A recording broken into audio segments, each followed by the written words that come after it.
ఆశ్చర్యకరమైన బైబిల్ పాఠముగా ఆదికాండము 34వ అధ్యాయం చదువుకుందాము. ఆ యాకోబునకు కనిన కుమార్తె అయిన దీనా ఆ దేశపు కుమార్తెలను చూడవెళ్ళెను. ఆ దేశము నేలిన హివ్వీయుడైన హామోరు కుమారుడగు షెకెము ఆమెను చూచి ఆమెను పట్టుకొని ఆమెతో శయనించి ఆమెను అవమానపరిచెను. అతని మనసు యాకోబు కుమార్తె అయిన దీనా మీదనే ఉండెను. అతడు ఆ చిన్నదాన్ని ప్రేమించి ఆమెతో ప్రీతిగా మాట్లాడి, ఈ చిన్నదాన్ని నాకు పెళ్లి చేయమని తన తండ్రి అయిన హామోరును అడిగాను. తన కుమార్తెను అతడు చెరపనని యాకోబు విని తన కుమారులు పశువులతో పొలములో నుండినందున వారు వచ్చు వరకు ఊరకుండెను. షెకెము తండ్రియగు హామోరు యాకోబుతో మాట్లాడుటకు అతని యొద్దకు వచ్చాను.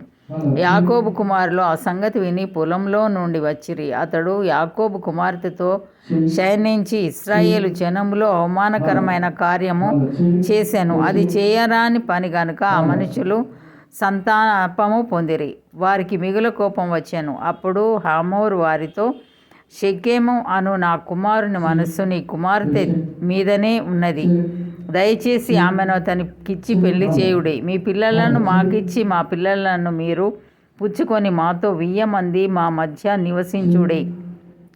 ఈ దేశము మీ ఎదుట ఉన్నది. ఇందులో మీరు నివసించి వ్యాపారం చేసి ఆస్తి సంపాదించుకొనుడని చెప్పాను. మరియు షెకెము మీ కటాక్షము నా మీద రానీయుడి. మీరేమి అడుగుదురో అది ఇచ్చేదను. ఓలియు కట్నమును ఎంతైనను అడుగుడి, మీరు అడిగినంత ఇచ్చేదను. మీరు ఆ చిన్నదాన్ని నాకు ఇయుడని ఆమె తండ్రితోనూ ఆమె సహోదరులతోనూ చెప్పాను. అయితే తమ సహోదరి అయిన దీనాను అతడు చెరిపినందున యాకోబు కుమారులు షెకెముతోనూ అతని తండ్రి అయిన హామోరుతోనూ కపటముగా ఉత్తరమిచ్చి అనినదేమనగా, మేము ఈ కార్యం చేయలేము. సున్నతి చేయించుకొనని వానికి మా సహోదరిని ఇయ్యలేము. అది మాకు అవమానమగును. మీలో ప్రతి పురుషుడు సున్నతి పొంది మావలే నుండిన ఎడల సరి. ఆ పక్షమందు మీ మాట కొప్పుకొని మా పిల్లలను మీకిచ్చి మీ పిల్లలను మేము పుచ్చుకొని మీ మధ్య నివసించదము. అప్పుడు మనము ఏక జనమగుదుము. మీరు మా మాట విని సున్నతి పొందని ఎడల మా పిల్లను తీసుకొని పోవుదుమని చెప్పగా, వారి మాటలు హామోరుకును హామోరు కుమారుడైన షెకెముకును ఇష్టముగా నుండెను. ఆ చిన్నవాడు యాకోబు కుమార్తె యందు ప్రీతి గలవాడు గనక అతడు ఆ కార్యము చేయుటకు తడవు చేయలేదు. అతడు తన తండ్రి ఇంటి వారందరిలో ఘనుడు. హామోరును అతని కుమారుడైన షెకెమును తమ ఊరి గవిని యొద్దకు వచ్చి తమ ఊరి జనులతో మాటలాడుచు, ఈ మనుషులు మనతో సమాధానముగా నున్నారు గనుక వారిని ఈ దేశమందు ఉండనిచ్చి ఇందులో వ్యాపారం చేయనీయుడి. ఈ భూమి వారికిని చాలినంత విశాలమై ఉన్నది గదా. మనము వారి పిల్లలను పెళ్లి చేసుకుని మన పిల్లలను వారికిత్తము. అయితే ఒకటి, ఆ మనుషులు సున్నతి పొందినట్లు మనలో ప్రతి పురుషుడు సున్నతి పొందిన ఎడలనే మన మాటకు వారు ఒప్పుకొని మనలో నివసించి ఏకజనముగా నుందురు. వారి మందలు, వారి ఆస్తి, వారి పశువులన్నీ మనవగును గదా.